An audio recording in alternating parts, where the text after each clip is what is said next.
Rather nation proves every single day that being family has nothing to do with blood, and everything to do with loyalty, with passion, with that unsacable sense of unity. And if there is one thing I can say with full confidence right now, it's this: Al Davis would be proud of what's happening in Las Vegas. Not just because of what's lined up for this season, but because of what's being built for the years to come. There is a blueprint in place that actually feels real, tangible, something that's been missing from the silver and black for way too long. And for the first time in years, we can say it: the future is looking bright for the Riders. Now let me break this down for you, because this isn't just another off-season filled with empty hype. This is about a franchise that has finally stopped chasing short-term thrills and started focusing on long-term success. And that begins at the top. Mark Davis made the smartest move could be made, stepped aside and let football minds take over. And not just any minds. Tom Brady came in with that championship DNA. John Spittek arrived with that sharp eye for talent. And then, there's Pete Carroll, the spark, the fire, the soul injection that this team desperately needed. What Pete Carroll is doing behind the scenes is something special. You can feel his presence in every corner of the building. Not just in the locker room or on the practice field, but literally everywhere, from the strength and conditioning staff to the front office, to the kitchen staff, to the media team. There is a competitive culture spreading throughout the organization, and it starts with Carroll. This man didn't coach last year, and you could tell that fear inside him was waiting to erupt. It was built to lead football teams, and now that is back, is attacking every day like a man on a mission. His energy is insane. We're talking about someone in his 70s outworking people half his age. And it's not just noise, it's direction, it's focus, it's real leadership. You hear the players talk about him, and it's not just praise, it's admiration. Jacoby Meyers recently said that Pete's got to be on something with the way he brings energy to the team. But it's more than energy, it's purpose. When a coach can make millionaires, grown men, NFL athletes, guys with egos the size of stadiums, want to follow, want to match his intensity, that's something different. That's culture. That's buy-in, that's the kind of leadership that can save an entire franchise. And that's exactly what's happening. The Riders are shifting. They're not just playing football, they're rebuilding something. And the way this team is being built? It's got Tom Brady's fingerprints all over it. It's methodical, it's disciplined, and it's all about the team. No more patchwork rosters, no more quick-fix coaching hires, no more just trying to figure it out. Now there is a plan, and more importantly, they're sticking to it. Tom Brady brought more than just rings to Las Vegas, he brought accountability. And you can see that in the way John Spittek is operating. There is a collegiate mentality being infused into the Riders, and he meant that in the best possible way. College programs are built around systems, around loyalty, around development. That's what's happening here. The Riders are becoming a program. A brotherhood. A unit that's bigger than just individual stars. Look at the structure of the front office. This isn't the same old Riders operation. They went out and hired real football minds. People who've worked under proven winners like Howie Roseman in Philadelphia and Omar Khan in Pittsburgh. They've brought in voices from successful teams like the Eagles and the Broncos. The scouting department is deeper. The analytics are sharper. This is a front office with direction, with resources, and with a plan that stretches far beyond just making noise in September. Then we shift to the coaching staff, and it's more of the same. Smart hires. Proven guys. Innovative minds. Chip Kelly may be been polarizing in the NFL before, but no one questions his football IQ. Is one of the most creative offensive thinkers out there, and now has got a fresh start in a new system with less pressure and more freedom. Then you pair that with a veteran quarterback coach like Greg Olson, a guy who knows how to grow talent and develop consistency, and add in defensive minds like Patrick Graham and Rob Leonard, and suddenly, you've got one of the most balanced coaching staffs in the league. This isn't just about having names, it's about having people who complement each other, who fill in the gaps, and who are aligned in what they're trying to build. And when your leaders are winners, when you've got Pete Carroll with a Super Bowl ring and a national championship, Tom Brady with more rings than fingers, and the Spitek coming from a proven system, that success starts to bleed into the players. The roster is responding. The vibe is different.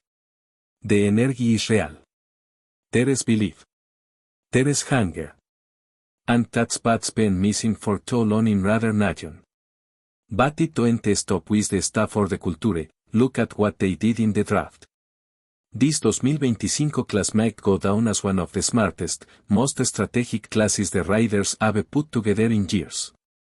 We're talking about a group that already ranks second in total snaps among rookies, which means they're not just talented, they're trusted. And that just comes from the fact that 9 out of the 11 draft picks were team captains in college. That's not a coincidence. That's intentional. That's building a locker room full of leaders, full of players who know how to set a tone, who know how to hold others accountable. This front office didn't just draft talent, they drafted character. They drafted players who love football. Players who are already used to being the voice in the huddle, the first one in the building, the last one out. That's how you change a culture, not just with stars, but with the kind of guys who elevate the people around them. And when you're trying to develop a young team, that matters more than anything else. On top of that, the coaching staff has experience with the college game, which makes the transition easier. So many of these hires come straight from major college programs, guys who recruited or coached these players in the past. That familiarity pays off. It shortens the learning curve. It allows for a common language between players and coaches. That matters, especially when you're throwing rookies into the fire early in their careers. And speaking of looking ahead, let's talk about the salary cap. The Raiders are projected to have over $111 million in cap space by the time the 2026 season hits. That's second most in the league. And when you consider that they've already locked up cornerstone players like Max Crosby and Christian Wilkins, and even managed to get a team-friendly deal with Geno Smith, that cap space becomes even more valuable. Because they don't need to use it to patch holes, they can use it to stack strengths. To chase elite talent. To add depth. This isn't a desperation spending, this is a strategic building. They're also finally getting out of the dead money mess that's plagued them for years. That's why they didn't go wild in free agency this off-season, because they're playing the long game. Pete Carroll's timeline is clear: be competitive now, be dominant in 2026, and be a Super Bowl threat by 2027. And the way things are lining up, with young talent, a loaded coaching staff, and financial flexibility, that vision don't sound like a dream anymore. It sounds like a plan. The Raiders have the third youngest roster in the entire NFL right now. And that's not by accident. They're building around youth, energy, and development. This isn't about hoping for a magical turnaround, it's about laying bricks, one by one, with a foundation that can actually hold weight. But perhaps the most important piece of all of this? The PR players. You know what I mean, the guys who represent the identity of your franchise. The ones who set the standard in the locker room. The ones who bring it every single day and inspire others to do the same. Think Max Crosby. Think Brock Bowers. Aston Gentry. Geno Smith. Jackson Powers Johnson. These are the guys who are going to carry this team forward. They're not just talented, they're leaders. They're grinders. They've got that 1% better everyday mentality. And when your key players are the same mindset as your coaches, your front office, your ownership group, that's when the machine starts to own. That's when the program becomes real. And I gotta say, it feels like that's what's happening. The riders finally look like a unified organization. No more infighting. No more ego battles. Everyone is rowing in the same direction. From Pete Carroll to Tom Brady to the rookies on the field, it's all connected. The vision is clear. The energy is real. And the direction is forward.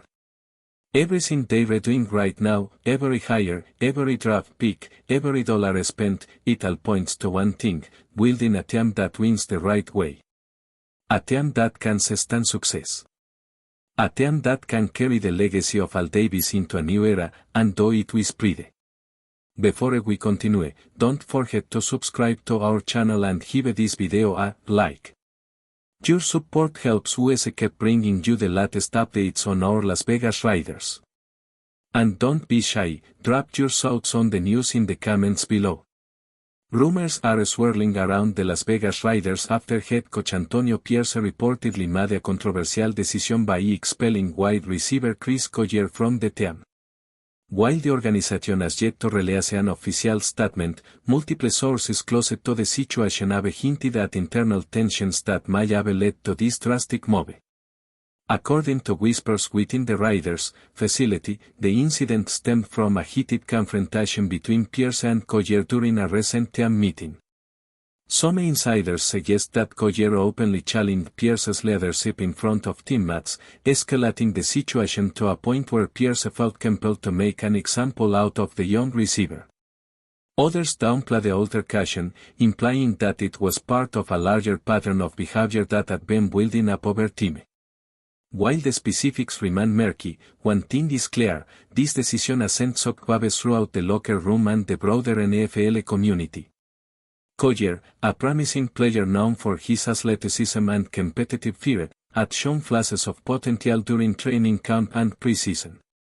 His sudden dismissal has left many questioning the stability of the Raiders' locker room under Pierce's leadership, especially as the team prepares for what was supposed to be a pivotal season. Antonio Pierce, who took over as head coach in the midst of last season, has prided himself on establishing a new culture within the organization, one based on discipline, accountability, and toughness. However, some observers are beginning to question whether his no-nonsense approach might be alienating certain players. Several league executives, speaking on condition of anonymity, have expressed surprise at the move, suggesting that tensions between coaches and players are not uncommon but rarely lead to such public and decisive actions. As for Collier's future, speculation is already mounting about potential landing spots, with a few teams reportedly monitoring the situation closely in case the young video becomes available. For now, all eyes are on Las Vegas as the Raiders navigate the fallout from this bold decision. Whether this was a necessary step in reshaping the team's identity or a sign of deeper dysfunction remains to be seen. But one thing is certain: the Chris Collier saga is far from over. That's it for this update. If you enjoyed the video and want to stay updated with exclusive news about our Las Vegas Raiders, be sure to subscribe to our channel and hit that like button. We can't wait to hear your thoughts in the comments. See you in the next video.